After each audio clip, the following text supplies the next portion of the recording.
The matter of fact is, Tim Hortons is going to fail miserably. Do you know why? Because Tim Hortons doesn't hire people from this country. And the thing about Tim Hortons is their quality of food is absolutely disgusting, okay? It's very, very nasty. In the States, a lot of people say when they go to the States, it tastes better. Do you know why? Because America has quality standards. Canada does not. Tim Hortons has failed this country miserably, and they try to put this brainwashing out here, the maple washing about, oh, we care about you, we're going to show these advertisements and blah blah blah. Don't fall for it. It's propaganda. And like I said before, and I'll say it again, Dunkin' Donuts is going to save the marketing in Canada. The fact they're going to give jobs to the youth, to people who really need it, goes to show. What's going on here is these companies will hire foreigners over citizens, right? They're hiring people that aren't going to help the economy grow. This is the reason why Canada can't grow as a country. This is the reason why I said I'm going to create thousands of jobs when I am Mayor of Windsor, building skyscrapers. But that's not the point of this. The point of this is when business fails this much, someone has to step in and say it's competition. And that's exactly what Dunkin' Donuts is going to do. You want to bet, I'd say about a year to 2 years after Dunkin' Donuts opens in Canada, there's going to be no more Tim Hortons. Every Tim Hortons is going to be gone. And the reason why it's going to be gone is because people know what it is, and we want better, we need better, and we deserve better. I said it before and I'll say it again. Canada is a dying nation. This country is suffering at record highs, and the only way Canada is really going to improve is with America. We need to become the 51st state more than ever. People have always called me the Donald Trump of Canada, and I get it.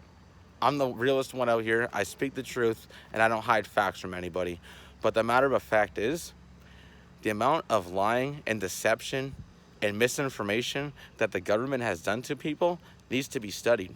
The fact that CBC News and CTV News want to attack a certain country based on what their views are is absolutely pathetic. I've had these news stations try to say things about me, but the only difference is I strike them a lot harder than they can strike me. And do you know why? Because of who I am, that's why. Don't fold in. Don't let the media control you. Don't let propaganda get to you. If you're real, stick to it. I am fighting for the future of Windsor. And like I said before, and I'll say it again, my promise is to make Windsor great again. And that's exactly what I'm going to do. Drew Dilkins, you have said nothing about Nancy Graywall. Nancy Graywall was murdered March 3rd, stabbed to death. And Drew Dilkins has not said a single word. As a local leader, doesn't matter if you're mayor, if you're a leader of anything, right? Even a country, you're supposed to say something, right? You're supposed to at least say something. No, Drew Dilkins has kept quiet about the entire situation, which is very strange, right? Isn't that just very strange? The bald-headed bandit wants to stay quiet. Drew Dilkins is nothing but a fraud. He's done nothing for Windsor in the last 12 years. You look at Mike Duggan, the former mayor of Detroit, he did so much more than Drew Dilkins did for Windsor. And do you want to know why? Because Drew Dilkins doesn't know how to do his job. And that's why I'm going to take it from him coming this October. The future of Windsor is going to be brighter than ever. And people ask me, how am I going to compete with Detroit? Like I said, when I make us the next New York City, we're going to see skyscraper after skyscraper.